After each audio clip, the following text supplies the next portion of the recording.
ہمارے یہ جلوس، ہماری یہ اجتماعات، ہمارا یہ علم، ہمارا یہ تعزیہ، ہماری یہ مجالس کوئی کسی کے خلاف سیاسی ایجنڈا نہیں ہے، بلکہ یہ حق اور باطل کے درمیان تمیز کرنے کا سلیقہ ہے۔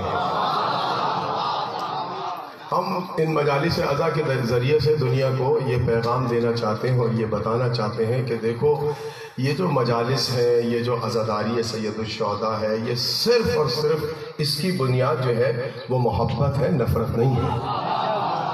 شکر ہے اس پروردگار عالم کا، ہمیں جتنا بھی شکر ادا کریں وہ کم ہے۔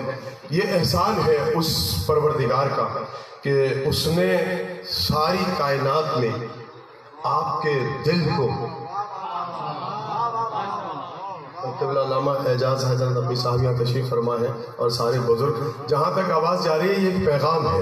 اور دیکھیں آپ دنیا کو یہ ثابت کرنا ہے آپ کو کہ اللہ نے ساری مخلوق میں، ساری آدمیت میں یہ آپ پر احسان کیا کہ اس نے آپ کے دل کو علی کی محبت کا مکان بنایا ہے۔ ایک جملہ کہنا چاہتا ہوں علامہ صاحب، دیکھیں یہ جملہ میں نے جوش خطابت میں نہیں کہا، ساری مخلوق میں، ہر مخلوق کے دل میں علی کی محبت نہیں ہے۔ جیسے مکے میں گھروں کی کمی نہیں تھی، مگر چونکہ علی اتنا بڑا آلہ تھا کہ اس کے آنے کے لیے کم از کم اللہ کا گھر چاہیے تھا۔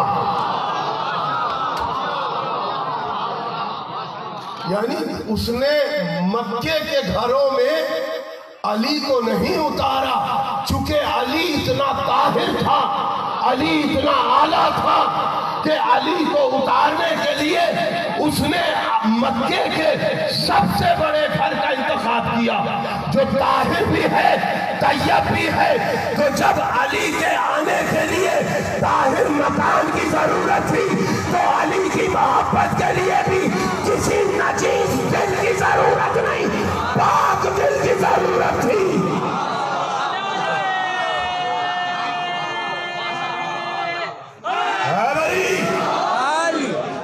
دیکھیں بہت اہم پیغام دینا ہے۔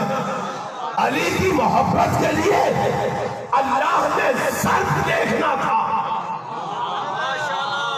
توجہ رکھیے گا، میں نے جملہ کہا ہے جتنا بات علی ہے اس کی محبت، اس کی ولایت اتنی ہی بات ہے۔ خود علی نہ کسی نجس گھر میں آیا تو اس کی محبت بھی کسی نجس وجود میں آ کیسے سکتی ہے؟ تو آپ بولا نہ مانا کرو کہ تم علی کو کیوں نہیں مانتے، سمجھ لو جو علی کو نہیں مانتا وہ نجس ہے۔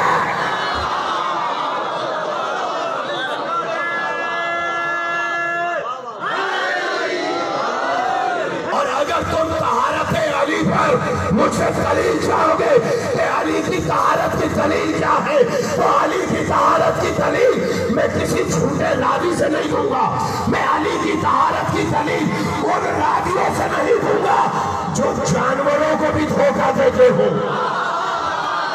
کیا